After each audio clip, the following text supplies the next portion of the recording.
Hello दोस्तों, कैसे हैं। आशा करते हैं आप सब ठीक होंगे। तो आज की कहानी है मेघनाथ को केवल लक्ष्मण ही क्यों मार सकते थे। मेघनाथ किसका अवतार है, तो इस कहानी से पूरी जानिए सच्चाई। तो कहानी स्टार्ट करते हैं। ब्रह्मा जी ने मेघनाथ से आग्रह किया कि वो इंद्र को मुक्त कर दे। मेघनाथ ने ब्रह्मा जी को आग्रह ठुकरा दिया। फिर ब्रह्मा जी ने इंद्र को छोड़ देने के बदले एक वरदान मांगने का वचन दिया। मेघनाथ ने उनसे अमर होने का वरदान मांगा। ब्रह्मा जी ने मेघनाथ को समझाने का प्रयास किया कि यह तो किसी जीव के लिए संभव नहीं है, तुम कोई दूसरा वरदान मांग लो। लेकिन मेघनाथ अपनी बात से डिगने की तैयार नहीं हुए।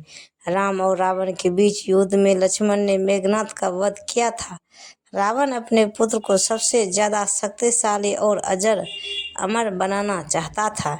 इंद्र को परास्त करने के बाद उन्हें इंद्रजीत के नाम से भी पुकारा जाने लगा।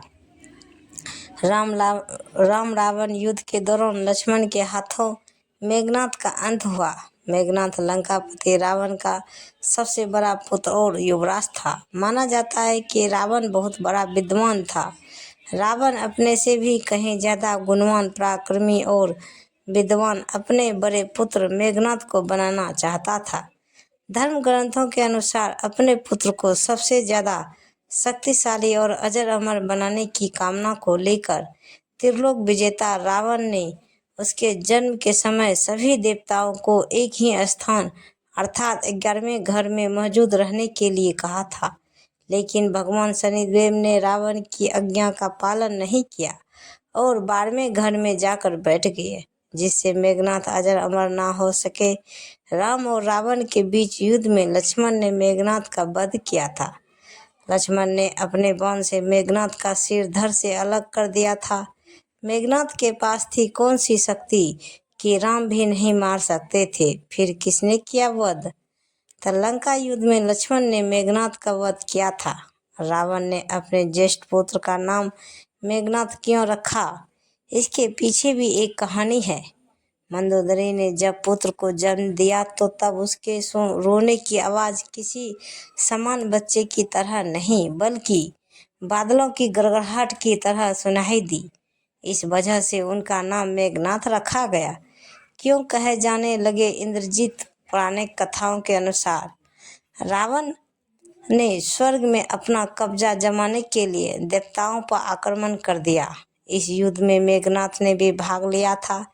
युद्ध के दौरान जब इंद्र ने रावण पर आक्रमण करना चाहा तो अपने पिता को बचाने के लिए मेघनाथ आगे आ गया। मेघनाथ ने इंद्र और उनके वाहन ऐरावत पर पलटवार करते हुए इंद्र सहित सभी देवताओं को परास्त कर दिया, जिसके बाद उन्हें इंद्रजीत के नाम से भी पुकारा जाने लगा। ब्रह्मा से क्या मांगा वरदान। युद्ध जीतने के बाद मेघनाथ जब स्वर्ग से निकलने लगे तो उन्होंने इंद्र को अपने साथ ले लिया। मेघनाथ इंद्र को लंका ले आए। ब्रह्मा जी ने मेघनाथ से आग्रह किया कि वो इंद्र को मुक्त कर दे। मेघनाथ ने ब्रह्मा जी का आग्रह ठुकरा दिया। फिर ब्रह्मा जी ने इंद्र को छोड़ देने के बदले एक वरदान मांगने का वचन दिया। मेघनाथ ने उनसे अमर होने का वरदान मांगा। ब्रह्मा जी ने मेघनाथ को समझाने का प्रयास किया कि यह तो किसी जीव के लिए संभव नहीं है, तुम कोई दूसरा वरदान मांग लो। लेकिन मेघनाथ अपनी बात से डिगने को तैयार नहीं हुए। फिर क्या मिला आशीर्वाद। ब्रह्मा जी ने मेघनाथ को वरदान दिया कि अगर वो अपनी कुल देवी निकुम्ला देवी का यक्ष करे और जब यक्ष पूर्ण हो जाएगा तो उन्हें एक रथ प्राप्त होगा। इस रथ पर बैठकर लड़ने से ना तो वह पराजित होगा और ना ही उसकी मृत्यु होगी। ब्रह्मा जी की इंद्र को यह आशीर्वाद भी दिया कि धरती पर केवल एक व्यक्ति ही उसका वध कर सकता है जो 14 सालों से सोया ना हो। लक्ष्मण ही ऐसे थे जो मेघनाथ का वध कर सकते थे, क्योंकि वनवास के दौरान वह 14 वर्षों तक सोए नहीं थे। यही वजह है कि राम रावण युद्ध के दौरान लक्ष्मण के हाथों मेघनाथ का अंत हुआ। सुलोचना के पास भेजी मेघनाथ की भुजा युद्ध में लक्ष्मण ने अपने घातक बाण से मेघनाथ का सिर उसके धड़ से अलग कर दिया था और उसे भगवान राम चरणों में रख दिया। राम मेघनाथ की पत्नी सुलोचना को यह संदेश भेजना चाहते थे कि उसका पति युद्ध में मारा जा चुका है। इसके लिए राम ने मेघनाथ की एक भुजा काटकर सुलोचना के पास भेजी। सुलोचना को अपने पति की मौत पर भरोसा नहीं हुआ। तब सुलोचना के कहने पर मेघनाथ की कटी हुई भुजा ने लिखकर उससे भरोसा दिलाया। भुजा ने लिखकर लक्ष्मण का गुणगान किया। पति की मौत के बारे में जानकर सुलोचना शोक में डूब गई। उन्होंने कहा कि वो सती होना चाहती है। इसके बाद मंदोदरी के कहने पर सुलोचना श्री राम के पास पहुंची। उन्होंने श्री राम से कहा कि आप मुझे मेरे पति का सिर लौटा दीजिए ताकि मैं सती हो सकूं।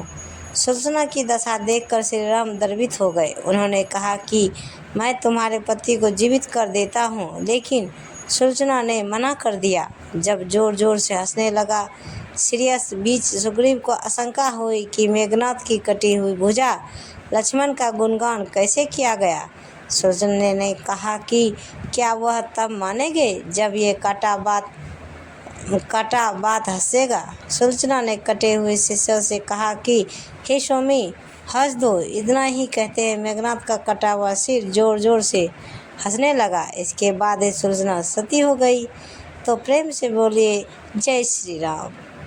तो और जय माता दी, हर हर महादेव। ये कहानी आप सबको कैसी लगी दोस्तों, कमेंट बॉक्स में ज़रूर बताइए। और ऐसी ही कहानियाँ सुनने के लिए, जैसे ज्ञानवर्धक कहानी हो, धार्मिक कहानी हो, शिक्षाप्रद कहानी हो, परिवार से जुड़ी कोई भी कहानी को सुनने के लिए हमारे चैनल को सब्सक्राइब करें और वीडियो के एक लाइक ज़रूर करें दोस्तों। तो मिलते हैं अगले वीडियो के साथ। तब तक बाय बाय दोस्तों, जय हिंद।